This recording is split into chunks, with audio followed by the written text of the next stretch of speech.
এখন আবার কে এলো?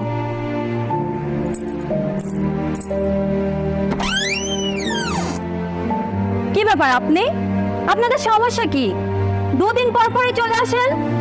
এটা কি হাসপাতাল পেয়েছেন? আচ্ছা ঠিক আছে, আমি চলে গেলাম। মোস্তফা আসলে বইল আমি আসছি। আচ্ছা ঠিক আছে, যান, বলবো।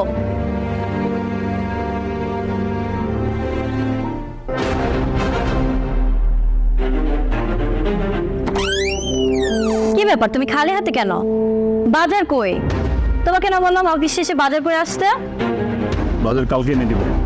কালকে মানে? তোমাকে না বলেছি পরশুদিন আমার মা আর ভাই আসবে? বললাম তো কালকে এনে দিব। আমার কাজগুলো তো গুছিয়ে রাখতে হবে। তুমি এখনই আমাকে বাজারটা এনে দিবা, যাও। দেখো, বিরক্ত করো না, মাথাটা খেয়েও না এখন। বলছি কালকে বাজার এনে দিব। যাও, পানি নিয়ে আসো এক গ্লাস, ওষুধ খেতে হবে আমার। আচ্ছা ঠিক আছে, বসো।